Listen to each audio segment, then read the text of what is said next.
الشيطان الرجيم بسم الله الرحمن الرحيم وأما الجدار فكان لغلامين يتيمين في المدينة وكان تحته كنز لهما وكان أبوهما صالحا فأراد ربك أن يبلغا أشدهما ويستخرجا كنزهما رحمة من ربك وما فعلته عن أمري ذلك تأويل ما لم تستطع عليه صبرا صدق الله العظيم. اللهم صل على محمد وعلى آل محمد كما صليت على إبراهيم وعلى آل إبراهيم إنك حميد مجيد. اللهم بارك على محمد وعلى آل محمد كما باركت على إبراهيم وعلى آل إبراهيم إنك حميد مجيد. اللہ پاک دربار شکر ادا کرছি যে আল্লাহ পাক আমাদেরকে কিছু সময়ের জন্য তার মহান কালামের আলোচনায় বসার তৌফিক দান করেছেন, আলহামদুলিল্লাহ। সম্মানিত হাজিরিন, সূরা কাহাফের ৮০ নম্বর আয়াত থেকে নিয়ে ৮২ নম্বর আয়াত, ৬০ থেকে নিয়ে ৮২ নম্বর আয়াত, এই যে আয়াতগুলো, এর মধ্যে হযরত খাজির আলাইহিস সালাম এবং হযরত মূসা আলাইহিস সালামের ঘটনা বর্ণিত হচ্ছে। আর মূল ঘটনা তিনটা আমরা শুনছি। এক তো হলো যোগাযোগ করা। তো যোগাযোগ করার পরে হযরত মূসা আর খাজির আলাইহিস সালামের মধ্যে তিনটা ঘটনা সংঘটিত হয়। খিজির আলাইহিস সালামের কৃতকর্মের উপরে হযরত মূসা আলাইহিস সালাম জোরালো কণ্ঠে আপত্তি করেছে।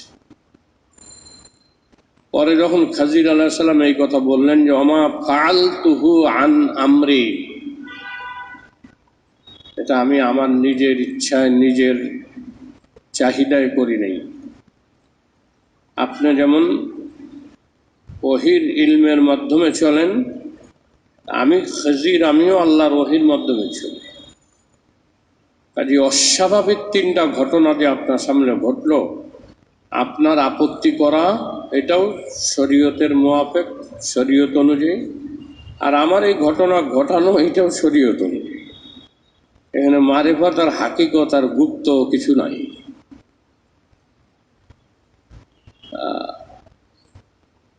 কাজে এই কথা বলা যাবে না হযরত খাজির আলাইহিস সালাম খেলাফে শরা, শরীয়তের বিরুদ্ধাচরণ করেছেন, এমনটি নয়। কারণ উনি তো ওহীর মাধ্যমে করেছেন। আর ওহীর মাধ্যমে যেটা হয় সেটা খেলাফে শরা হয় কেন? কাজে এখন কেউ করতে পারবে না। এখন করলে খেলাফে শরাই হবে। কারণ এখন যে করবে তার উপরে ওহী নাজিল হবে না। কি বলেন, ওহী নাজিল হবে? আর ওহী নাজিল হওয়ার সিলসিলা, ধারাবাহিকতা বন্ধ হয়ে গেছে। কাজে এখন আর এরকম কিছু ঘটায় বলা যাবে না যে আমি নিজের থেকে করি নাই, ওহী নাজিল হয় না। তো ঘটনা তিনটা মনে আছে তো? এক নম্বর হলো নৌকা পারাপার, মাঝি নৌকা দিয়ে পার করে দিলেন। খাজির আলাইহিস সালাম ওপারে গিয়া পারিশ্রমিক দেওয়া তো দূরে থাক, নৌকার কাঠ তক্তা খুলে নৌকা ডুবাই দিলেন। দ্বিতীয় ঘটনা, একটা ফুটফুটে সুন্দর বালককে তিনি হত্যা করলেন। আর ৩ নম্বর, যাদের কাছে মেহমানদারি চেয়েছেন, অর্থাৎ যাদের মেহমান হইতে চেয়েছিলেন, তারা তো মেহমানদারি করেই নাই, বরং না করা সত্ত্বেও হযরত খাজির আলাইহিস সালাম ওই গ্রামের 2টা এতিম বাচ্চার বাউন্ডারি ওয়াল ঠিক করে দিয়েছেন, মেরামত করে দিয়েছেন।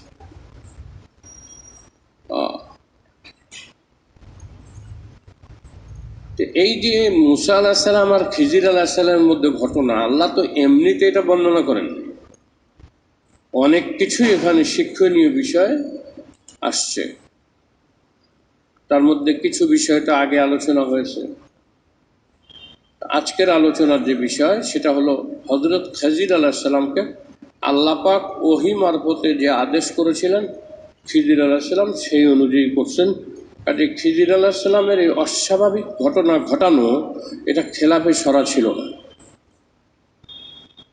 আর মুসা আলাইহিস সালাম যে ওয়াদা করার পরে আপত্তি করলেন, আবারও আপত্তি করলেন, ওয়াদা ঠিক রাখলেন না, এর জবাব গত তারিখে দিস। যেই ওয়াদা পুরা করলে গুনাহ, সেই ওয়াদা ভঙ্গ করা জরুরি।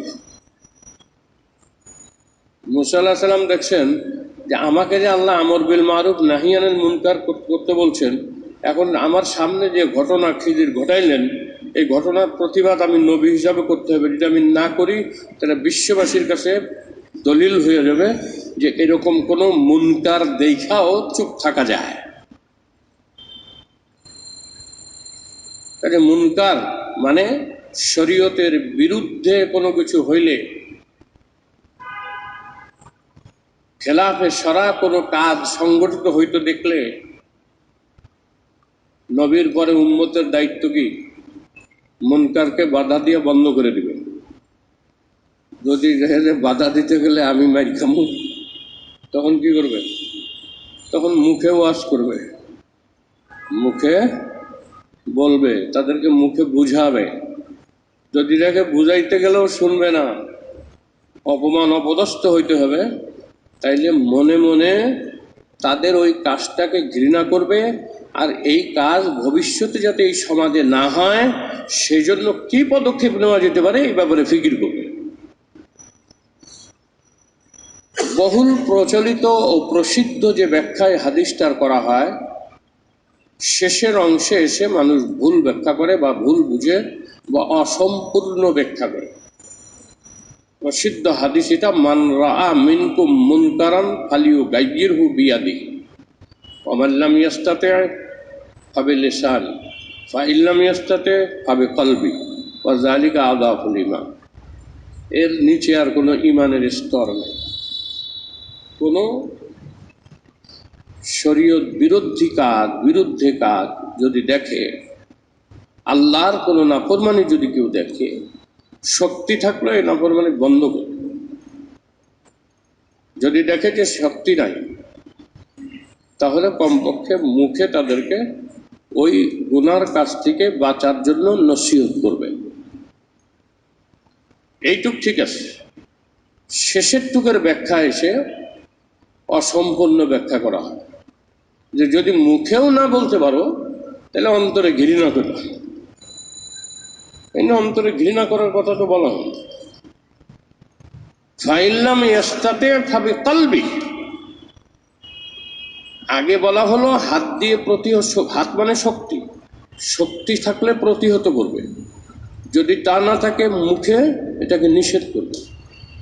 যদি তাও না থাকে ফাবিকলবি, কলব দিয়া নিষেধ করবে। আচ্ছা, কলব দিয়া নিষেধ করার ব্যাখ্যা কি? মনে মনে নিষেধ করে কেমনে? তো মনে মনে নিষেধ করার ব্যাখ্যা মুহাদ্দিসিনে কিরাম লিখেন যে এই কাজ যাতে ভবিষ্যতে এখানে না ঘটে এর জন্য কি পদক্ষেপ নেওয়া যেতে পারে। একটা আমাদের সমাজের একটা উদাহরণ দিয়ে এই শেষের অংশটা বোঝা যাবে। যেমন মনে করেন আপনি যে ফ্ল্যাটে থাকেন, ওই ফ্ল্যাটের উপরে কি হচ্ছে, ছাদের উপরে 31st নাইটে যা করে ওগুলো করতেছে। এখন আপনি যদি এটা হাত দিয়ে বাধা দিতে যান তা আপনি ফ্ল্যাটে থাকতে পারবেন? যদি মুখে বলেন শুনবেন, তাহলে আপনাকে ফিকির করতে হবে যে এই বছর তো যা করছে এটা তো ঘৃণিত কাজ, আল্লাহর নাফরমানি। মুসলমানদের জন্য আবার 31st নাইট কি?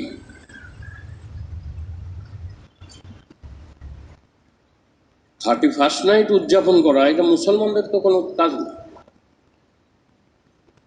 তাইলে ভবিষ্যতে যাতে করতে না পারে কি পদক্ষেপ নেওয়া যেতে পারে? জনমত গঠন করা, এই কাজের যে অশুভ পরিণতি সেটা মানুষকে বোঝানো, এবং ভবিষ্যতে যাতে এরা না করে এ ব্যাপারে তাদেরকে উৎসাহিত করা এবং আল্লাহর আযাবের ভয় দেখানো। এই যে মনে মনে আপনি চিন্তা করলেন যে কিভাবে আগামী বছর এটা না হইতে দেওয়া যায়, এই যে মনে মনে ফিকির করলেন, জনমত গঠন করলেন, এইটাই হলো ফাবিকলবি। ফাবিকলবি এটার অর্থ। তো মুসা আলাইহিস সালাম আল্লাহর নবী, তো সে একটা কাজ দেখলো এমন বাহ্যিক দৃষ্টিতে শরীয়তের খেলাফ মনে হইতেছে, একটা উপকারের বদলা না দিয়া তার ক্ষতি করে দাও, একটা বালককে হত্যা করা, এই দুইটা। আর 3 নম্বরটা তো উদারতা। মেহমান কইছে খিদা লাগছে, আপনারা আমাদের মেহমানদারি করেন, কয় আমরা মেহমানদারি করি না, বাগো। এখন জায়গা যখন এতিম বালকদের বাউন্ডারি ওয়াল ভেঙে পড়ছে, ওইটা রাজমিস্ত্রিগিরি করি, মুসা আলাহিস সালাম লইয়া রাজমিস্ত্রি। মুসা আলাহিস সালাম এখানে বলছেন যে আমরা ক্ষুধার্ত, আপনি এদের থেকে উজরত পারিশ্রমিক চাইতে পারতেন, চাইলেন না কেন?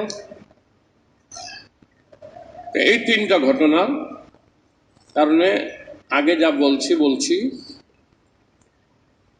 একটা বড় জিনিস শিক্ষণীয় হলো এই, যে যারা এই আয়াতের থেকে বলে যে খিদির আলাইহিস সালাম মারেফতের লাইনের লোক ছিলেন আর মুসা আলাইহিস সালাম শরীয়তের লাইনের মানুষ, এই ব্যাখ্যাটা পুরো গলত, ভ্রান্ত,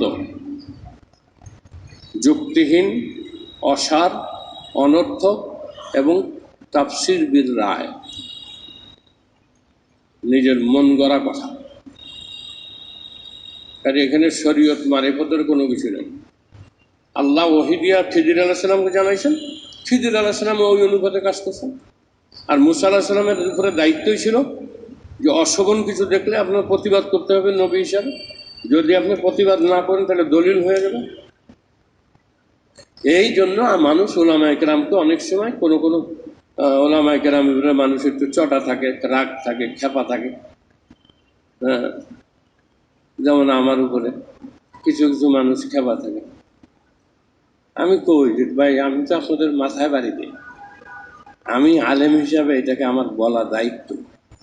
যদি না বলি কিয়ামতের দিন আপনারাই ধরবেন, আপনারাই আমার বিরুদ্ধে অভিযোগ দিবেন, আমি তখন কোথায় যাব? এই জ্বরে আপনাদেরকে বলি, অনেক সময় আর্টিফিশিয়াল কড়াকড়ি শাসনের সুর, এটা আর্টিফিশিয়াল করতে হয়, না করলে হয় না। এটা আমার উপরে দায়িত্ব, ওলামায়ের উপরে দায়িত্ব। আমার ত্রুটি আছে, আমি অসম্পূর্ণ, আমি যাকে কমপ্লিট মানুষ, আমার কোনো ভুল নাই, আমি এই কথা কোনোদিনও বলি নাই।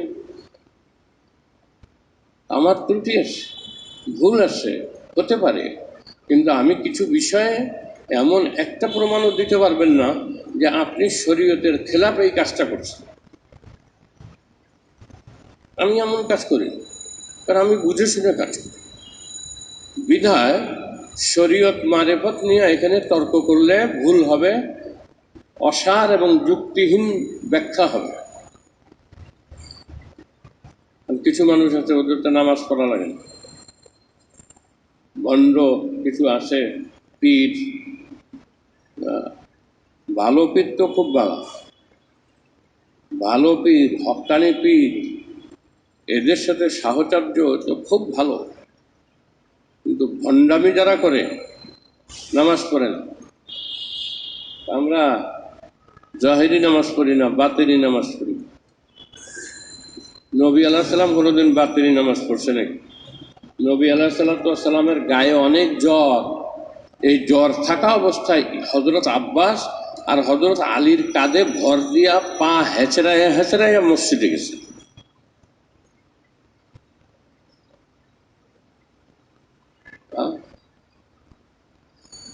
যদিও মসজিদ কাছে, কারণ হুজরা শরীফ থেকে মেম্বার কতটুকু দূরে, কারণ আপনারা বলবেন কাছে তো লিয়ে গেছে, এটা বলার কোনো যুক্তি নেই। নবীর বিরুদ্ধে এরকম কথা বললে গুনাহ হয়। নবী এটা কাছে থাক, উনি যে পা হেঁচড়ায় অসুস্থ অবস্থায় জ্বর নিয়ে গেছেন, যায়া বৈশা নামাজ পড়ছেন, হযরত আবু বকরকে ইশারা দিয়েছেন, উনি ইমামতি করছেন, বুঝাইছেন এই কথা যে ভবিষ্যতে একদল মানুষ এরকম আসবে যারা বলবে বাতিনি নামাজ পড়ি, কিন্তু আমি নবী সব জাহেরি নামাজ পড়ছি, কোনো বাতিনি নামাজ নাই।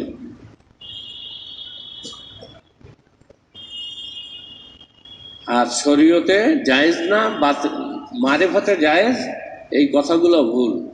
কারণ শরীয়ত ছাড়া না মারেফত হয়, না হাকিকত হয়, না তরিকত হয়। আধ্যাত্মিক লাইনে চারটা বিষয়: একটা শরীয়ত, একটা তরিকত, একটা মারেফত, একটা হাকিকত। এই চারটা বিষয় নিয়ে অন্য কোনো সময় কথা বলা যাবে, এখন এটা বলতে গেলে অন্য লাইনে চলে যাবে, দেরি হয়ে যাবে। আমি যে কথা বলতেছিলাম যে এখানে শরীয়ত মারেফতের কোনো ব্যাপার নাই। খিজির আলাহ সাল্লামও শরীয়তের উপরে আমল করছেন, মুসা আলাহ সাল্লামও শরীয়তের উপরে আমল করেছেন। আচ্ছা, এখন খিজির আলাহ সাল্লামের একটা কথা তিনি মুসা আলাহ সাল্লামকে বললেন, হাদা ফেরাকু বাইনি ওয়া বাইনিক, এখন আপনার সাথে আমার বিচ্ছেদ ঘটবে আর আপনি আমার সাথে থাকতে পারবেন না, কারণ আমার নীতি এবং আমার সূক্ষ্মতা আপনার না। এখানে খিজির আলাইহিস সালাম স্পষ্ট বলছেন, আপনার উপরে যে ওহী আসে সেটা মানুষকে হেদায়েতের পথে আনার জন্য আহকাম, বিধিবিধান, বিধিনিষেধ, দণ্ডাদেশ, ইবাদত বন্দেগীর তরিকা ইত্যাদি ইত্যাদি। আর আমাকে আল্লাহ পাক যে ওহী পাঠান, এটা বিশেষ বিশেষ কিছু কাজের জন্য ওহী পাঠান, বিশেষ বিশেষ কিছু কাজের জন্য ওহী পাঠান। কাজে আমার মানসিকতা আর আপনার মানসিকতা এক। আপনিও শরীয়তের উপরে আমল করেন, আমিও শরীয়তের উপরে আমল করি, কিন্তু দুইজনের মধ্যে মানসিকতা এক না, সামঞ্জস্যশীলতা নাই। আপনার উপরে দায়িত্ব অন্যায় দেখলে প্রতিবাদ করা, আর আমার উপরে দায়িত্ব এমন কিছু করি যেটা বাহ্যিক দৃষ্টিতে অন্যায় দেখা যায়, কিন্তু আল্লাহর হুকুমে করি। ওমা ফালতুহু আন আমরি, এটা আমি নিজের ইচ্ছায় করি না, নিজের ইচ্ছায় করি। কাজেই আপনার সাথে আমার এখন বিচ্ছেদ। কাজে ওলামায়ে কেরাম লিখেন যে আসলে বিচ্ছেদ হওয়ার জন্য অপরাধ জরুরি না, বিচ্ছেদ হওয়ার জন্য অপরাধ জরুরি না, বিচ্ছেদ হওয়ার জন্য সামঞ্জস্যশীলতা এবং মনের মিল থাকা জরুরি। উদাহরণস্বরূপ,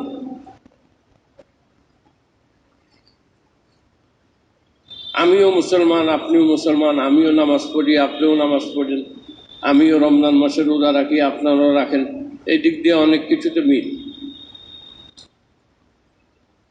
কিন্তু কিছু কিছু দিক দিয়া অমিল, এটা অপরাধ না, এটা অপরাধ না। যেমন ছোটখাটো বিষয়, ছোটখাটো বিষয় অপরাধ না, কিন্তু শোনার পরেও একজন আমল করে না। যেমন মসজিদে ঢোকার জন্য, যদি কেউ মসজিদে ঢোকার সময় যদি সুন্নতগুলো আমল না করে, যে আহামরি সে কোনো গুনাহগার হবে এরকম কিছু না। কিন্তু যদি আমল করে, আদনা আদনা ছোট ছোট সুন্নতের উপরে যদি মানুষ আমল করে, নবী আলাইহিস সালাতু ওয়াস সালামের সাথে সম্পর্ক বাড়বে, মন্তরের মিল হবে, বাড়বে।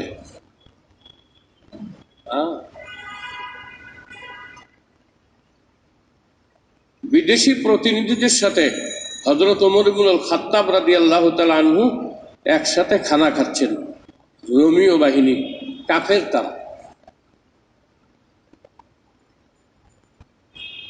ইসলামী স্টেটের, ইসলামী রাজত্বের খলিফা ওমর রাদিয়াল্লাহু তাআলা আনহুর সাথে বিশেষ প্রতিনিধি দল দেখা করতে আসছে, এখন একসাথে খানা খাইতেছে।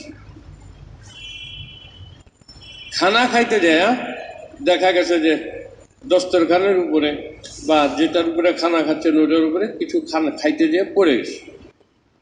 এখন হযরত ওমর রাদিয়াল্লাহু তাআলা ওখান থেকে ওই পড়ে যাওয়া খাবারটা তুলে খাচ্ছে। হযরত হুযায়ফা রাদিয়াল্লাহু তাআলা সাথে ছিলেন, তিনি বললেন যে হযরত, যেখানে বিদেশি প্রতিনিধি দল আসছে, আপনি যদি পড়ে যাওয়া খাবারটা তুলে খান যে ছোট ভাববে, নিজ ভাববে, হ্যাঁ ছোট ভাববে।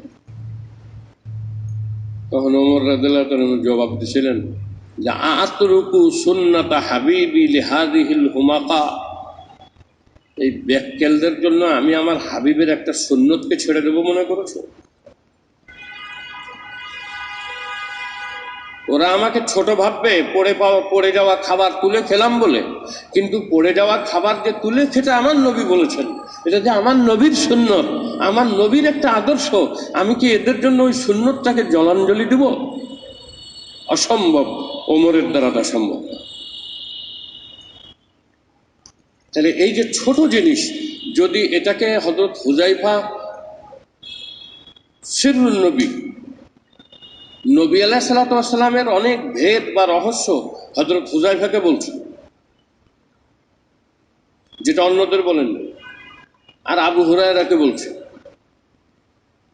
আবু হুরায়রা নিজে বলছেন যে আমি নবীর থেকে দুই ধরনের ইলম শিখছি, এক ধরনের ইলম শিখে আমি তোমাদের শিখাই, বইলা দেই, বা শাস্তু প্রচার করি, বলে দিই। আর এক ধরনের ইলম শিখছি কিন্তু প্রচার করি না, যদি আমি এটা প্রচার করি তাইলে আবু হুরায়রা হাত দিয়ে দেখেন, তোমরা আমার গলা কেটে দিবা, এই যুগে কইছে। আর হযরত হুযায়ফা নবী আলাইহিস সালাতু ওয়াস সালাম মুনাফিকের লিস্ট তাদের কাছে দিয়েছেন, বলছে এরা সত্যিকারের মুসলমান না, এরা প্রকৃত মুনাফিক, লিস্ট দিয়েছেন। হযরত ওমর রাদিয়াল্লাহু তাআলা জানছেন, যাই না বলছেন যে হযরত হুযায়ফা, আপনাকে নবী খুব ভালোবাসতেন, তা আপনাকে মুনাফিকদের লিস্ট দিয়েছেন, তা আমি এই কথা বলতে চাই না যে ওই লিস্টটা আমার দেন, শুধু আমি এতটুকু জানতে চাই যে আপনার লিস্টের মধ্যে ওমরের নাম তো নাই। আল্লাহ আকবার। অথচ বলছেন ওমর রাদিয়াল্লাহু তাআলা 10 জনের একজন, 10 জনকে প্রকাশ্যে জান্নাতি ঘোষণা দিছে। আমরা হলে তো ওইটি মনে থাকে, কিন্তু সাহাবায়ে আজমাইন, আল্লাহ পাকের হাইবাত, তার খাসিয়াত, ভয় এত বেশি ছিল যে যে সকল সুসংবাদ দিচ্ছেন এগুলো ভুলে দিত, মনে থাকে। আমার নাম তো লিস্টে নাই। সেই হযরত হুযায়ফা বলছেন, হুজুর বিদেশি প্রতিনিধি দলের সাথে খাচ্ছেন, একটু না খেলে কি হয় না? ওরা কি ভাববে? সাথে সাথে ওই হুযায়ফাকে ওমর রাদিয়াল্লাহু আনহু জবাব দিচ্ছেন যে ওরা কি ভাববে আর ভাববে না, এটা ভাইবা আমি আমার হাবিবের একটা সুন্নতকে ছেড়ে দিতে পারি না। এই যে ছোট একটা সুন্নত, এটাকে আঁকড়ে ধরার কারণেই, আর এই মানসিকতা থাকার কারণেই ওমর রাদিয়াল্লাহু তাআলা দ্বিতীয় খলিফা হয়েছিলেন। আর হযরত হুযায়ফা নবীর সুন্নতের উপরে আমল করবেন না এমনটি নয়, তার এই বলাটা অপরাধ না, কিন্তু অপরাধ না হইলেও নবীর একটা সুন্নত থেকে নিরুৎসাহিতকরণ ছিল, বিধায় হযরত হুযায়ফা ওমর রাদিয়াল্লাহু তাআলা সমকক্ষে বসতে পারেননি। বোঝা যায় না, মনের মিল যদি না হয়, না ভাই আপনার লোকে চলুন যাবো না, কি আমি কি করছি, কোনো অন্যায় করছি? না ভাই আপনার লোকে আমার মনের মিল হয় না। কেমনে মিল হলো না? কয় দেখেন না, এক সময় আমি আপনারা খাওয়াই আমেরিকান বার্গার টাইন না, আর আপনি এই দোকানতে 2 টাকার মুড়ি এনে না খেলাম, মনের মিল কেমনে হইল? কথা বুঝেন নাই? অপরাধ না তো, সে 2 টাকার মুড়ি খেলেছে আর হে 500 টাকার খাওয়াইছে, এই যে পার্থক্য, এটা তো গুনাহ নাই, কিন্তু মানসিকতার একটা মিল থাকে। মানসিকতার মিল যদি না থাকে, সহ অবস্থান সম্ভব না, সহ অবস্থান সম্ভব না। এই জন্য খিজির আলাইহিস সালাম বলছেন, হাযা ফিরাকু বাইনি ওয়া বাইনিক, আপনি অপরাধী নন, আপনি নবী, আপনার কোনো গুনাহ নাই, আপনি মাসুম, আর আমি আল্লাহর হুকুমও করি, কাজে আমিও কোনো অপরাধ করিনি, কিন্তু আমাদের দুজনের মাঝে সহাবস্থান সম্ভব না। কাজে আত্মিক মিল দরকার, আর আত্মিক মিল হবে আদর্শের কারণে। খালি মিল মিল বললেই হবে না। আমি অমুক পার্টি করি, তো সেই পার্টির যে নীতিমালা আছে এগুলো আমাকে মানতে হবে, জান প্রাণ দিয়া সেই পার্টির উন্নতি অগ্রগতি চাইতে হবে। চাইলে না বোঝা যাবে যে আমার একজন ত্যাগী কর্মী। সব লাইনে, সব প্রতিষ্ঠানে, আমার প্রতিষ্ঠানে আপনাকে এত এত এত এত সুবিধা দিই, আপনি যদি আপনার জান প্রাণ দিয়ে আপনার যদি খালি যদি দেখি যে আপনি ডিউটি পালন করেন, তো আপনাকে আমি রাখবো না। আপনি অপরাধ করেন নাই, আপনি ডিউটি ঠিক পালন করছেন, কিন্তু মানসিকতার অমিল। আমার প্রতিষ্ঠানটাকে আপনি নিজের মনে করে এর উন্নতি অগ্রগতির কোনো প্রয়াস আপনার থেকে প্রকাশ পায়নি, আপনি কোনো অপরাধ করেন। এই জন্য আদর্শিক মিল যদি পুরাপুরি না থাকে, সেখানে জুদাই হবে, তাফরিকা হবে। এই জন্য আল্লাহ রাব্বুল আলামিন বলেন, ফামিনহুম মুমিন ওয়া মিনহুম কাফির, দুইটা দল হবে। যত দলই থাক, কিয়ামতে যা কয়টা দল হবে? দুইটা, একটা মুমিন একটা কাফির, একটা মুমিন একটা কাফির। এই জন্য কোনো ইমানদার যে দিনের শত্রু, তার সাথে কোনো মহব্বত রাখতে পারে না, অসম্ভব, রাখা যায় না। আর আমলের ত্রুটি থাকতে পারে, কিন্তু বিশ্বাসগত দিক মজবুত হইতে হবে। এই দুটা জিনিস খুব গুরুত্বপূর্ণ। মেহেরবানি করে সবাই এই দুটা কথা মনে রেখে, আপনার আমলের যে ত্রুটি থাক, দুটা কাজ করতে পারবেন না। একটা হলো আল্লাহর দিনের যারা দুশ্মন, এদের সাথে কোনো অন্তরঙ্গ মহব্বত রাখতে পারবেন না। আর দুই নম্বর, যে সকল বিশ্বাস ও আকিদার কারণে আপনি মুসলমান, ওই সমস্ত বিশ্বাস ও আকিদার পরিপন্থী কোনো বিশ্বাস আপনি আপনার অন্তরে লালন করতে পারবেন না। যদি লালন করেন, আপনি তাইলে ওই দলভুক্ত হইয়া যাবেন। মান তাসাব্বাহা বিকওমিন ফাহুয়া মিনহুম।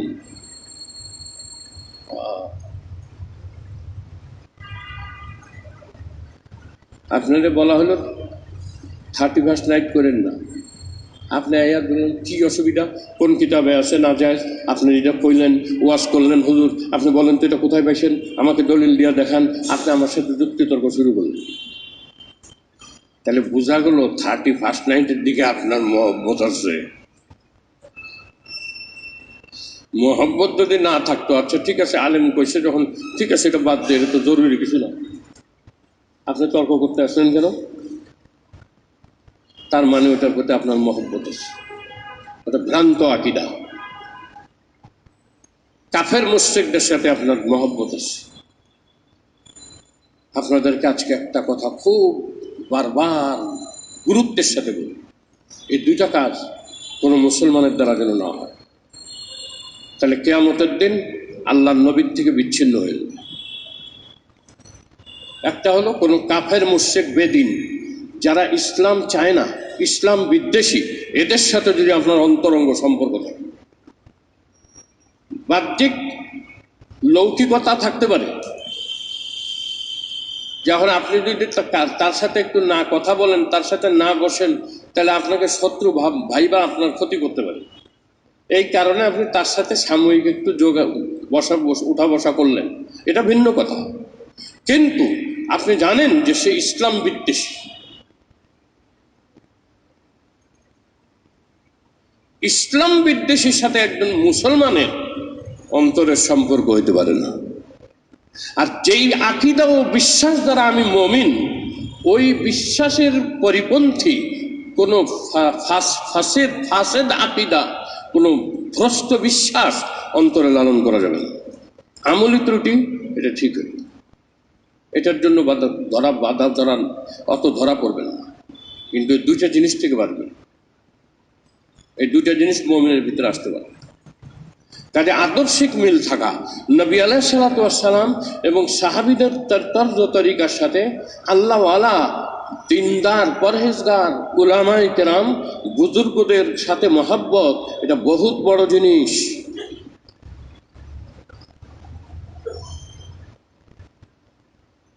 কোনো একজনের ব্যাপারে আমার কাছে কেউ বলছে যে উনি এরকম, উনি এরকম। আমি বলছি যে আপনি তো আপনি দেখছেন উনি এরকম, আপনার কথা হয়তো মানলাম, ঠিক আছে, কিন্তু আমিও ওনাকে চিনি। উনি আলেম ওলামাদের দিনকে, ইসলামকে মহব্বত করে।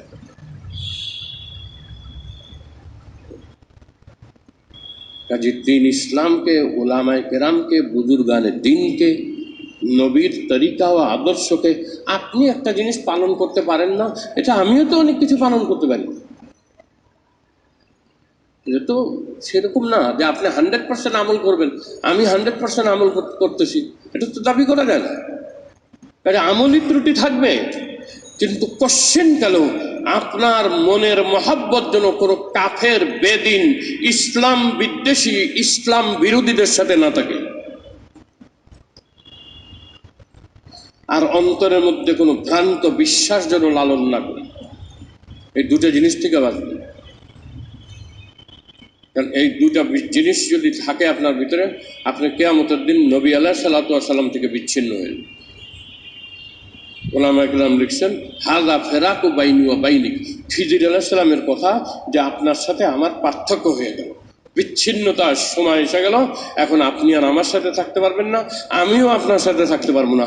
কারণ আমি আপনার সাথে থাকতে পারবো না এই জন্য যে আপনি জলিলুল কদর নবী, আপনার সামনে এরকম কিছু ঘটাইতে থাকবো, আর আপনার রুষ্ঠতা আমার উপরে বাড়বে, অপ্রসন্নতা হবে আমার উপরে, আমি এটা চাই না। আপনি আমার উপর বেজার হন, এটা আমি চাই না। এই জন্য আমি আপনার সাথে থাকতে পারবো না, আর আপনি আমার সাথে থাকতে পারবেন না, কারণ আপনি জলিলুল কদর, উঁচু স্তরের নবী। আমার কোনো কিছু দেখা আপনি বাধ্য হয়ে তার প্রতিবাদ করবেন। কাজে অপরাধ কারো না, অপরাধ লাগবেও না। আদর্শিক মিল না থাকলে সেপারেশন জরুরি হয়ে, বিচ্ছিন্নতা এটা জরুরি হয়ে। আচ্ছা, তারপরে শেষ ঘটনা, যখন মেহমানদারি করতে চাইল, মেহমান হইতে চাইল যে আমাদের একটু দূর মুসাফির, আমাদের একটু মেহমানদারি করেন, তারা মেহমানদারি করলো না, তো তাদের দেওয়াল খাড়া করে দিল। এটার রহস্য কি? খিজির আলাইহিস সালাম বলেন যে ওয়া আম্মাল জিদারু ফাকানা লি গুলামাইনি ইয়াতীমাইনি, দুই এতিম বালকের, হ্যাঁ, এই দেওয়ালের নিচে তার পিতার মাতার রক্ষিত উত্তরাধিকারী সম্পদ লুকায়িত আছে। দেওয়ালটা ভাঙা গেছে, এখন ওই জায়গায় যদি প্রকাশ হয়ে পড়ে তাহলে অন্য মানুষ নিয়ে যেতে পারে। এই জন্য আল্লাহর পক্ষ থেকে আমাকে ইশারা করা হয়েছে, আমি এই দেওয়ালটা ঠিক করে দিলাম। এখন ওটা চাপা পড়ে রইল, এতিম বালকরা যখন বড় হবে তখন কি হবে? এই সম্পদ নেবে। কারণ কি? কারণ হিসাবে হযরত খিজির আলাইহিস সালাম বলেন যে ওয়াকানা আবু হুমা সালিহা, এই এতিম বালকদের, বালকদের কথা বলে না, এরা তো বালক, বলছে ওয়াকানা আবু হুমা সালেহা, এই এতিম দুজনের বাপ খুব নেককার, সালেহ, পাক্কা পরহেজগার বুজুর্গ ছিল। এই বুজুর্গ থাকার কারণে আল্লাহ রাব্বুল আলামিন তার বুজুর্গের কারণে তার সন্তানদের ধন সম্পদকে হেফাজত করছে। খুব গুরুত্বপূর্ণ কথা হযরত থানভী রহমতুল্লাহ আলাইহি লিখছেন আশরাফুত তাফাসিরের মধ্যে। হযরত থানভী সাহেব লেখেন যে পিতা মাতা যদি নেক আমল করে, তো এই নেক আমল সন্তানের জন্য উপকারী হয়।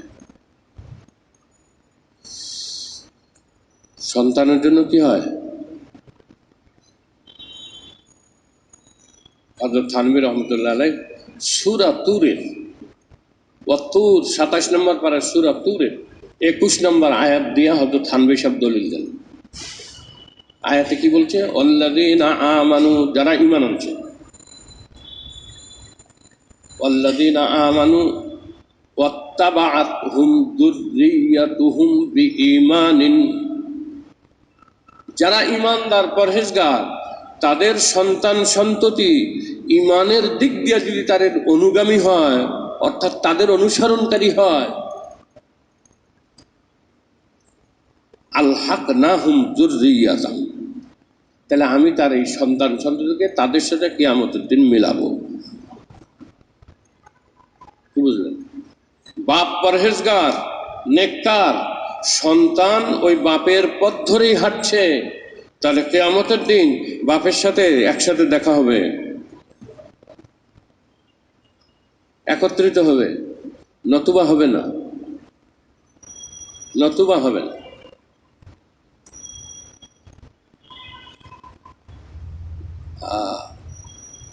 নতুবা হবে না।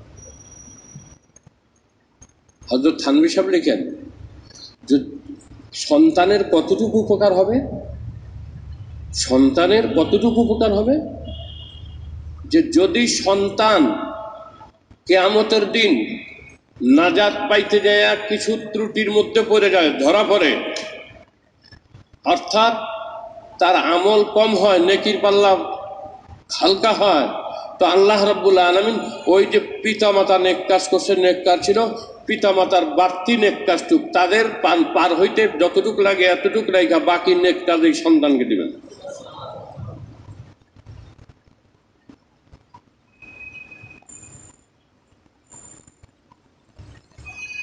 চাইলে পিতার যদি মনে করেন 100% লাগবে, এখন পিতার দেখা যায় যে 110 আছে, তাহলে 100 হলে তো পিতামাতা নাজাত পাইতেছে, তাহলে 10 যে উদ্ধৃত থাকলো, বেশি থাকলো, এই 10 নিয়ে ছেলেদের দাও, যদি ছেলেদের কিছু কম পড়ে, ছেলেদের নেক আমল কাটা হবে, ছেলেদের নেক আমল কাটা হবে। কেন? বাপেরটা যদি ওখান থেকে নিয়ে ছেলেকে উদ্ধার করে, তাহলে ছেলেদেরটা দিয়ে বাপকে উদ্ধার করবে না কেন? স্বাভাবিক প্রশ্ন, উভয় পক্ষ থেকে তো হওয়া উচিত। তার জবাব হলো এই যে পিতা মাতা একটা অফিসিয়ালি, কি বলে এটাকে, আপনাদের পরিভাষা তো আমার মনে থাকে না, কি যে কমু, জানি একটা সরকারি চাকরিবিদদের বা কোনো মনে করছে ক্যাজুয়াল লিভ কি একটা আছে নাকি? হ্যাঁ, আছে না?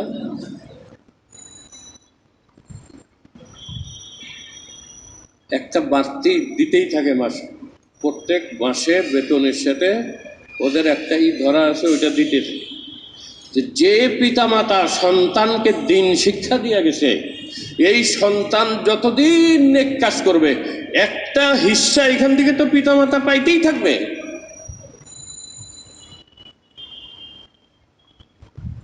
পিতামাতা পাইতেই থাকবে।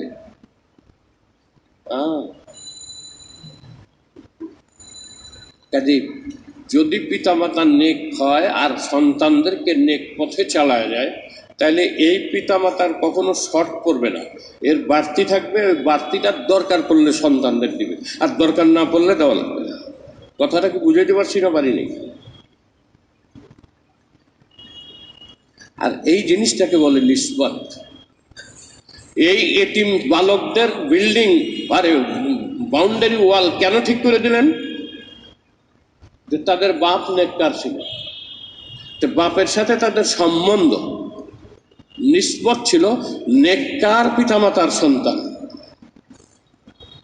কাজে নেককারের আওলাদ, এই জন্য ইউসুফ আলাইহিস সালামের ভাইদেরও অনেক জায়গায় তারা সুবিধা পাইছে একটা কথার কারণে, যে পয়গম্বরের আওলাদ। ইউসুফ আলাইহিস সালামের ভাইরা তারা কোনো কিছুতে ধরা পড়লে কি করত, কোনো অসুবিধার সম্মুখীন হলে বলতো আমরা পয়গম্বরের আওলাদ, আমরা নবীর বংশধর। আমার বাপ ইয়াকুব নবী, আমার দাদা ইসহাক নবী, আমার পরদাদা ইব্রাহিম নবী। এখন এর ভাই যে নবী হইব এটা তো এরা জানে না।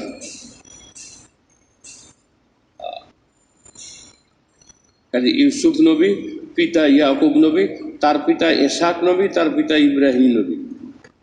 এর নবী আল্লাহ, নবীর বংশধর, পয়গম্বরের বংশধর।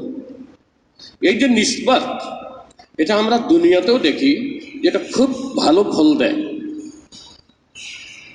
খুব কার্যকর হয়।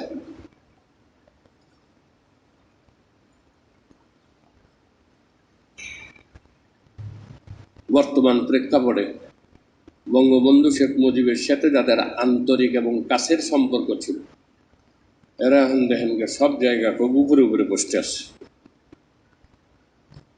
আসলে নাই, বাস্তবতাকে মানেন, কোনো রাজনীতি না।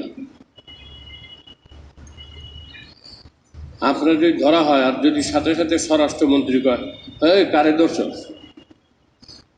তো পুলিশ কি করব? সরি স্যার, আমি তাকে চিনতে পারিনি, জীবনে আর এরকম করবো না স্যার। সম্পর্ক, নিসবত বলে এটাকে, সম্পৃক্ততা, এটার একটা বড় দাম আছে। দাম আছে না নাই? মন্ত্রীর লোক, সচিবের লোক, এমপির লোক, মেয়রের লোক, এটি কইলে অনেক কিছু এমনি মাপ হয়ে যায়। হয় না? না হয় না? কি ভাই, হয় না? এটা আসতে কথা কন, আমার এই কথাকে মিথ্যা করতেছি আমি? তো সমর্থন করেন না কেন? হয় না? কেয়ামতে হইব, কেয়ামতেও হবে। সম্পৃক্ততা থাকতে হবে নবীর তরিকার সাথে। আমল ত্রুটি থাক, কিন্তু খুব মহব্বত থাকতে হবে নবীর সুন্নতের উপরে। খুব মহব্বত থাকতে হবে পীর বুজুর্গ ওলি আল্লাহদের সাথে। খুব মহব্বত থাকতে হবে হক্কানি উলামায়ে কেরামের সাথে। এগুলো হলো আপনার ভিতরে যে সঠিক ঈমান আছে, আপনি যে ভ্রান্ত বিশ্বাসী নন, এটা প্রমাণের জন্য এই সিলসিলা, এই নিসবত, এই সম্পর্ক লাগবে। সম্পর্কের বিরাট দাম। ওয়াকানা আবুহুমা সালেহা, নিসবত সাংঘাতিক সম্পর্ক।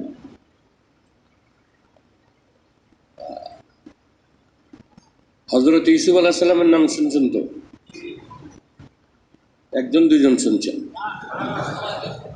আপনি যে কেন মুখ বন্ধ করে রাখেন? একটা জিগাইলে কোন না, আমি বয়ান করতেছি, কষ্ট তো আমার হইতেছে। দুই একটা কথা বললে আপনাদের খুব কষ্ট হয়ে যায়। ইউসুফ আলাইহিস সালামকে চিনেন? তো কেটা ছিল? নবী ছিল। আর কি ছিল?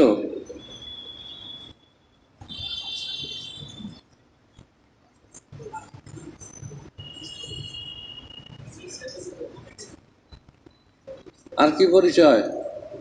জুলাইখার সাথে প্রেমের সম্পর্ক। শুনেন নাই? হয়েছে, পরে হয়েছে। জুলাইখা মাপ টাপ চাইছে, বলছে আপনার মতন ভালো মানুষ আমি জীবনেও দেখি নাই। আমার মতন নারী ভালোবাসাকে আপনি অ্যাভয়েড করছেন, আপনার মতো এরকম মানুষ আমি আর দেখিনি। এবং আপনি যে নবী, এটা এতদিনে বুঝছি। পরে হযরত জুলাইখার সাথে তো ইউসুফ আলাইহিস সালামের বিবাহ হয়েছে, সন্তান সন্ততিও হয়েছে।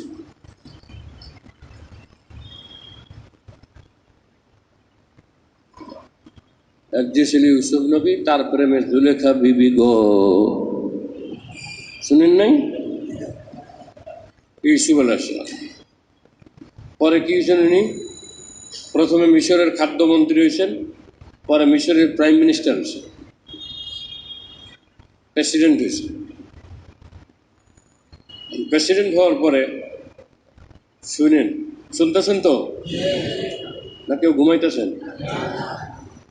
শুনেন, খালি কি কই শুনেন এই কথা। নিসবত সম্পর্ক। ইউসুফ আলাইহিস সালাম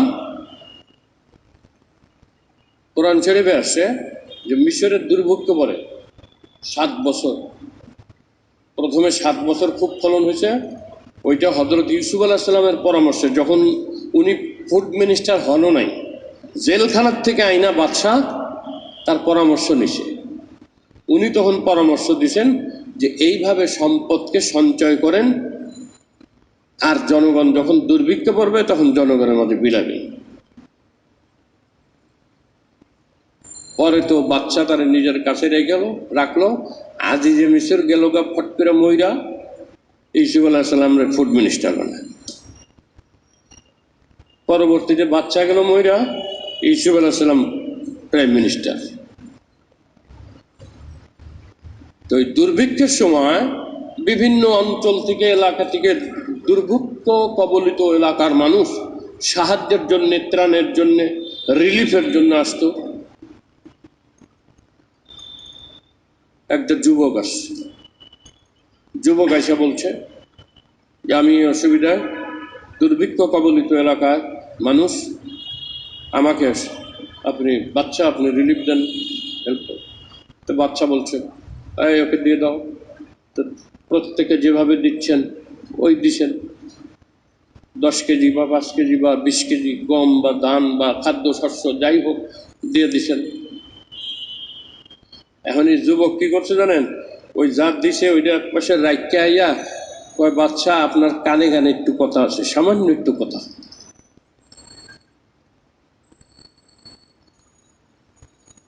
কয় কি কথা বলো? কয় না, আস্তে কইতে হবে, এমন কথা যেটা জোরে বলা যাবে না। তো বাচ্চা কানে কানে জানি কি কইছে। হওয়ার পরে ইউসুফ আলাইহিস সালাম তো তার আসন থেকে উঠটা হেরে জড়াইয়া ধরছে, আরো অর্ডার করছে যে হেরে এই দাও, ওই দাও, ওই দাও, ওই দাও, ঘোড়া দাও, গাড়ি দাও, এটা সব কিছু দিয়ে সসম্মানে তাকে বাড়ি পৌঁছায় দিয়েছে।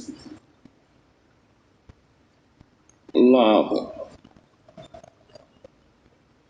যারে স্বাভাবিকভাবে দেওয়া হলো সে ইউসুফ আলাইহিস সালামের কানে কানে কি বলল?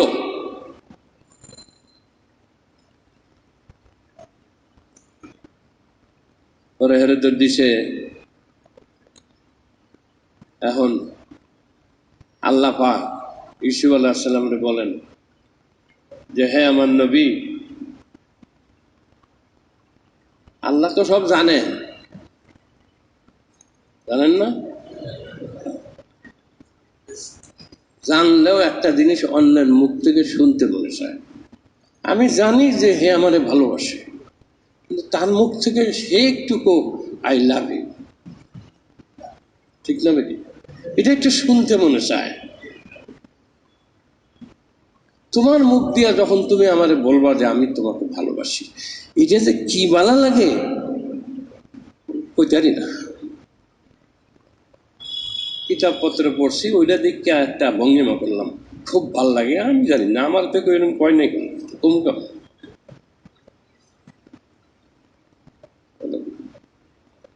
আল্লাহ কয়, হে ইউসুফ, এই ছেলে তোমার কানে কানে কি বলল যে তুমি তাকে এত আদর যত্ন করলা, বুকে জড়ায় ধরলা, তাকে আরো কয়েক গুণ বেশি, 10-15 গুণ বেশি শস্য দিলা, জামা কাপড় ইত্যাদি নগদ অর্থ দিয়া, গাড়ি টাড়ি দিয়া, পেয়াদা পাইক দিয়া, তুমি সোলজার দিয়া, সৈন্য দিয়া তুমি তাকে তার বাড়িতে পৌঁছাই দিলা। কি ব্যাপার ইউসুফ? আল্লাহ আপনি তো সব জানেন, আমি আপনাকে কি কইতাম? না, তোমার মুক্তি আমি শুনব, বলো। তো এই যুবক ছেলেটা আমার কানে কানে কয়, তা আপনার সাথে আমার একটা সম্পর্ক আছে। ইউসুফ আলাইহিস সালাম ঘাবড়ায় গেছে, এটা জানি কি কয়, আবার বাপ বুক ডাহে নেই, তার আরো মান সম্মান নেওয়া মুশকিল। কি সম্পর্ক জিজ্ঞাসা করেন? আপনি যখন জুলাইখার ষড়যন্ত্রের শিকার হলেন, আপনার কি মনে আছে যে একটা দুগ্ধপোষ্য শিশু আপনার বারাতের পবিত্রতার সাক্ষী দিয়েছিল? আপনার মনে আছে? মনে আছে।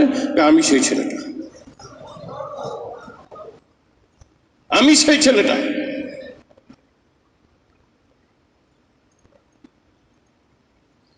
জুলাইখা তো ইউসুফরে নিয়ে আলাদা কামরার মধ্যে আটকাইছে। ইউসুফ আলাইহিস সালাম যখন আটকায়, যখন বলছে হাই তালাক, আসো আমার কাছে, তখন ইউসুফ আলাইহিস সালাম বলছে মাআযাল্লাহ, আমি আল্লাহর আশ্রয় চাই। যখন এই কথা কইছে তখন ভেন্টিলেশন দিয়ে দেখে যে ইয়াকুব আলাইহিস সালাম দাঁত কর্ম রইতেছে। কোন আহা, আজকাল তো ডরায় না পোলাপান, বাপ মার লগে এরকম সম্পর্ক ডরায় না। আমরা তো বাপরে যে ডরান ডরাইছি। বাসায় রাখা একটা বিস্কিট যে খামু, এটাও বাপের অনুমতি নিয়ে খাইতে হয়েছে।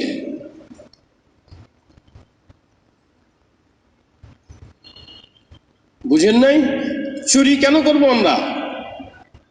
একটা বিস্কিট খাইছি, একটু চিনি নিয়ে মুখে দিছি, এটাও বাপের অনুমতি লাগছে।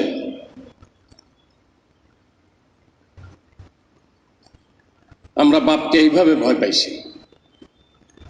ইউসুফ আলাইহিস সালাম নবী ছিলেন, বাপরে কেমন সম্মান আর কেমন ভয় পাইতেন। ভেন্টিলেটর দিয়ে ইয়াকুব আলাইহিস সালাম মাথা বাইতে করে পচাল বাম পেলাম। যখন বাপের চেহারা দেখছে, হযরত ইউসুফ আলাইহিস সালাম দিছে দৌড়, আর সেই দৌড় দিছে আল্লাহ সাহায্য করছে, সব দরওয়াজা খুলে গেছে। এখন যখন সব খুলে গেছে তো ভালো কথা, ইউসুফ আলাইহিস সালাম দৌড় দিয়ে পালাইছে। এখন জুলেখা তো তার পোশাক আশাকের ঠিক নাই, ইউসুফের ধরার লিগা দৌড় দিছে। যখন দৌড় দিয়ে পিছের থেকে জামা টান দিছে, ধরে ফেলাইছিল, প্রায় টান দিছে, ছিঁড়া ফেলছে। এখন আজিজে মিশরের সামনে পড়ছে, জুলেখার স্বামী সামনে আইসে গেছে বাসায়। এখন ইউসুফ দৌড়াইতেছে, জুলেখা পিছে দৌড়াইতেছে।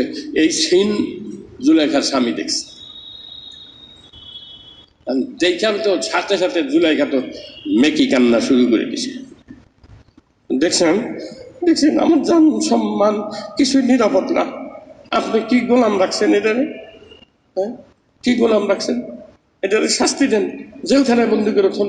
এটা ফাজিল, বদমাইশ, জেলখানার মধ্যে দেন। আপনি না এলেও তো আজকে আমার ইজ্জত নষ্ট করতো। তা আজিজে মিশর মন্ত্রী, হে কি বুঝে না, দুধু খায়।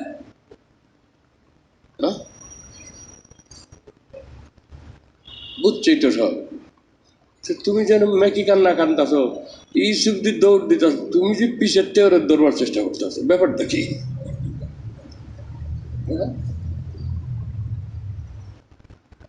ব্যাপারটা কি?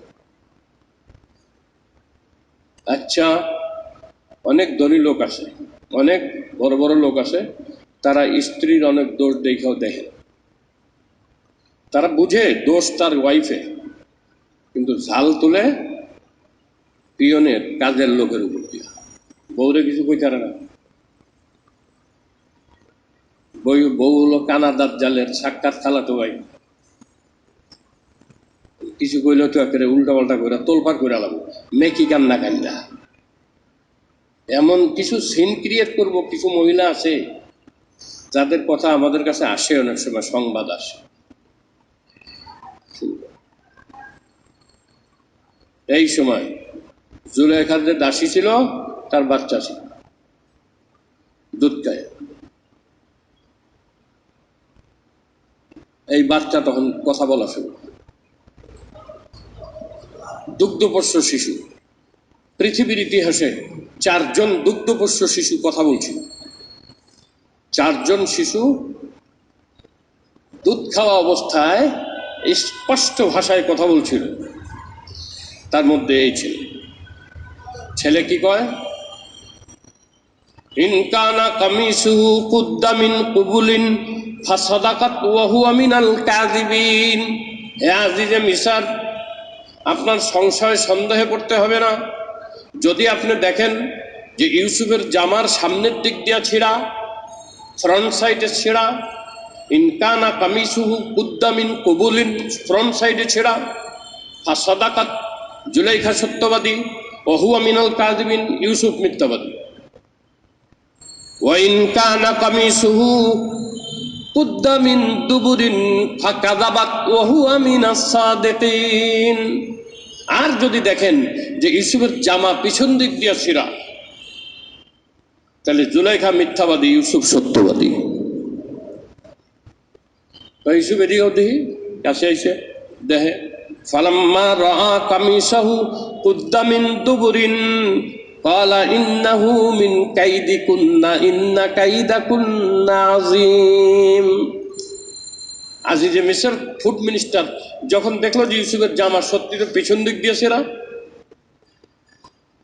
তখন তার বউরে বলল ইন্না কাইদিকুন্না আযীম, তোমাদের এই সূক্ষ্ম ষড়যন্ত্র, তোমাদের ছলনা, তোমরা অত্যন্ত ছলনাময়ী, তোমাদের ষড়যন্ত্র খুব সূক্ষ্ম।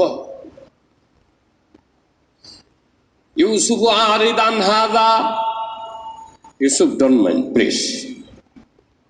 আজিজে মিসর কয় ইউসুফ আরিদ আন হাযা, ইউসুফ তুমি মনে কিছু করো না।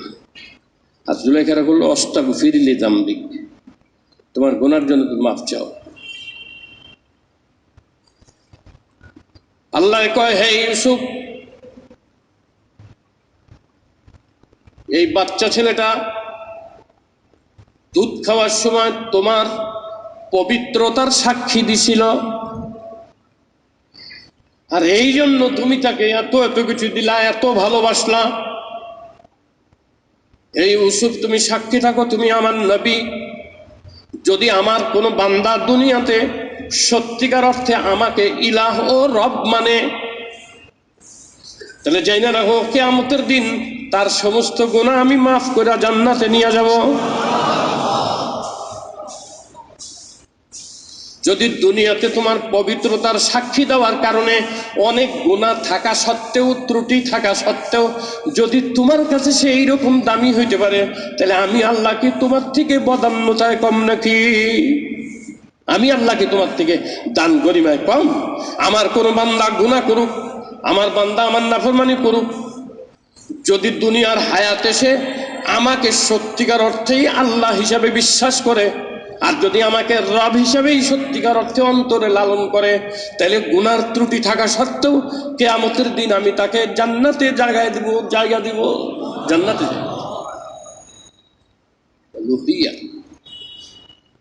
দুনিয়ার হায়াতে একমাত্র বিশ্বাস এক আল্লাহ ছাড়া আর কোনো মাবুদ হতে পারে না, কারো ইবাদত করা যাবে না আল্লাহ ছাড়া, এক আল্লাহ ছাড়া আর কোনো মাবুদ নাই। এই বিশ্বাসকে লালন করে, এটা যদি করে আমি আল্লাহ তাকে অবশ্যই জান্নাত দেব। শোনা,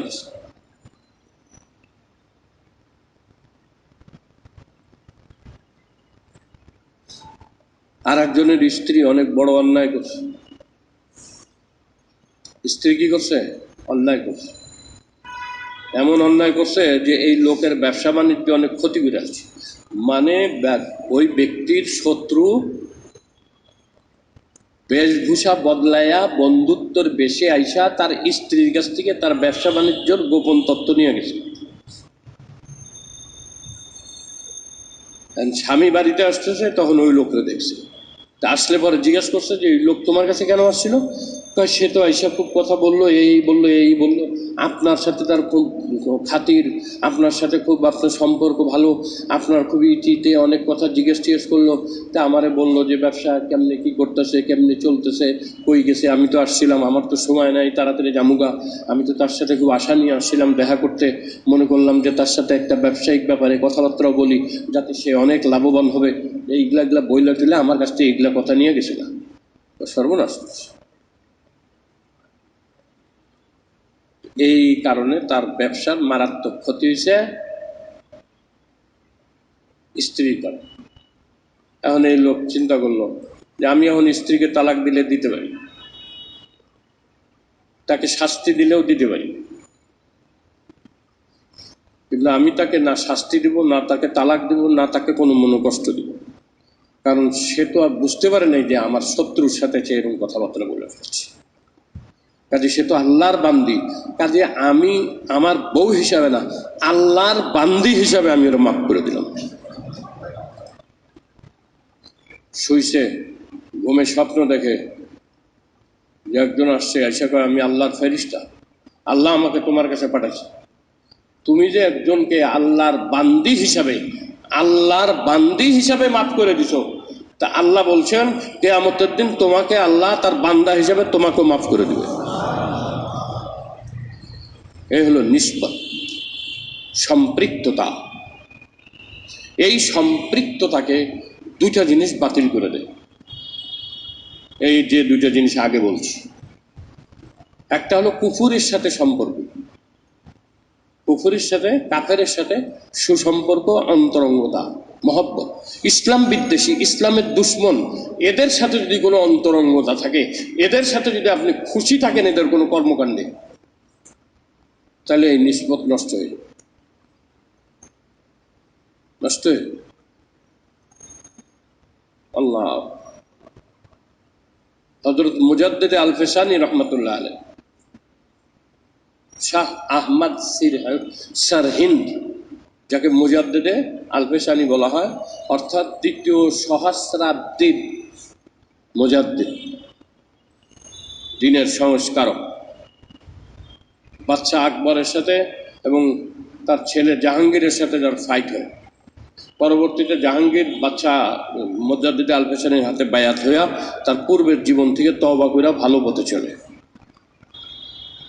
এই মুজাদ্দিদ আল-ফিসানি যে পাক ভারত উপমহাদেশে সমস্ত মুসলমান, সমস্ত আলেম, সমস্ত পীর, সমস্ত বুজুর্গ, সমস্ত দ্বীনি প্রতিষ্ঠান দুইজন ব্যক্তির কাছে ঋণী, একজন মুজাদ্দিদ আল-ফিসানি আর একজন শাহ ওলিউল্লাহ মুহাদ্দিসে দেহলভী। মুজাদ্দিদ আল-ফিসানি সাহেবের কাছে একজনের মা আসছে, আয়সা বলতেছে, হুজুর আমার ছেলেটা তো খুব মরণাপন্ন দশা, মারা যায় যায় অবস্থা, হুজুর আপনার পায়ে ধরি, আপনি যদি একটু আয়সা কাছে থেকে একটু তারে তাওয়াজ্জু দিতেন, মানে আপনার অন্তর থেকে একটু ফোকাস দিতেন, হয়তো এই ইমানের সাথে চলে যেত। অন্য কোনো মাকসাদে না, সুস্থ হবে, দোয়া দেবেন, সুস্থ হয়ে দেবো বুঝবে, এটা না। উনি চাইছেন কি, যে আপনি যদি একটু তারে তাওয়াজ্জু দেন, তাওয়াজ্জু মানে নেক দৃষ্টি দেন, নেক দৃষ্টি মানে একটু যদি আপনি দিনই ফোকাস দেন, ফোকাস মানে আপনি যদি আপনার অন্তরের নূর তার দিকে একটু ঝুঁকান, এই সব হলো অর্থ। তাহলে আমার ছেলেটা হয়তো ইমানের সাথে দুনিয়া থেকে দেখবে। যে মুজাদ্দিদ আল-ফিসানি রহমতুল্লাহ তার মাকতুবাতের ভিতরে উল্লেখ করেন যে আমি আইসা ছেলেটাকে দেখলাম, দেখা আমার কল্প তার দিকে, তার কল্পের দিকে মোতাবাজ্য করা, আমি তার দিকে খুব তাওয়াজ্জু দিলাম, খুব তাওয়াজ্জু, কিন্তু দেখলাম যে আমার তাওয়াজ্জু কাজ করে না, কোনো কাজ করতেছে না। পরে আমি মোরাকাবায় ফিরে আসলাম, তাওয়াজ্জু দেওয়া বাদ দেওয়া আমি মোরাকাবায় চলে গেলাম, ধ্যানে চলে গেলাম, যে কেন আমার তাওয়াজ্জু এই যুবকটার ব্যাপারে কাজ করছে না। পরে আল্লাহর পক্ষ থেকে আমার অন্তরের মধ্যে এলহাম হলো যে এই যুবক ছেলেটা কাফেরের সাথে সখ্যতা রাখে। এই জন্য আপনি যদি সারাদিনও তাওয়াজ্জু দেন, এই যুবকের ওই কাফেরের সাথে সখ্যতা রাখার কারণে আপনার দিনই তাওয়াজ্জু ওর উপরে কাজ করবে না, কাজ করবে। অনুরূপভাবে ভারতবর্ষে একজন বড় বুজুর্গ ছিলেন, এই মুহূর্তে আমার নামটা মনে নেই, হতে পারে মৌলানা লুৎফুল কবির এরকম নাম মনে হয়, মুফতি। তিনি একজনের ব্যাপারে নিজে বলেন যে আমি তারে তাওয়াজ্জু দিচ্ছি, দেখতেছি যে আমার তাওয়াজ্জু রিটার্ন আসতেছে। পরে আমিও ধ্যান করলাম, মোরাকাবা আমার উপরে এলহাম হলো, অর্থাৎ আমার অন্তরের ভিতরে কথা আসলো যে এই লোকটার অন্তরের ভিতরে আকায়েদে ফাসেদা আছে, অর্থাৎ ভ্রষ্ট বিশ্বাস আছে, যে বিশ্বাসটা ইসলামী বিশ্বাসের সাথে সাংঘর্ষিক, এই ফাসেদ বিশ্বাস, ভ্রান্ত বিশ্বাস আছে, এই জন্য আমার তাওয়াজ্জু কাজ হইতেছে। কাজে এই এতক্ষণের কথা দ্বারা এই শেষে এসে দুইটা কথা, একটা হলো নিসবত, সম্পৃক্ততা, কোনো আল্লাহওয়ালার সাথে সম্পৃক্ততা, এটা অবশ্যই উপকারী হবে দুইটা শর্তের সাথে, যদি কোনো কাফেরের সাথে, ইসলাম বিদ্বেষীর সাথে আপনার সখ্যতা না থাকে, আর যদি কোনো ভ্রান্ত বিশ্বাস আপনার অন্তরের মধ্যে না থাকে, তাইলে হক্কানি উলামায়ে কেরাম, বুজুর্গানে দ্বীন, হক্কানি পীরের সাথে সম্পর্ক, বড় বুজুর্গের সাথে সম্পর্ক আপনার জন্য উপকার বয়ে আনবে, অন্যথায় নয়। এই কথা অনেক কিতাব, বহু কিতাবের ভিতরে খিজির আলাইহিস সালামের এই ওয়াকানা আবুহুমা সালেহার ব্যাখ্যা বিশ্লেষণ করতে যায় অনেক কিতাবের ভিতরে এই কথাগুলো আনছে। কাজে কোনো মুসলমান ইসলাম বিদ্বেষী কাফের বেদিন, আচ্ছা কাফের না হোক মুসলমানই, কিন্তু ইসলামী কোনো আইনের বিরোধিতা করে, কোন মুসলমান যদি ইসলামী আইনের বিরোধিতা করে ও তো সাথে সাথে কাফের হয়ে গেছে।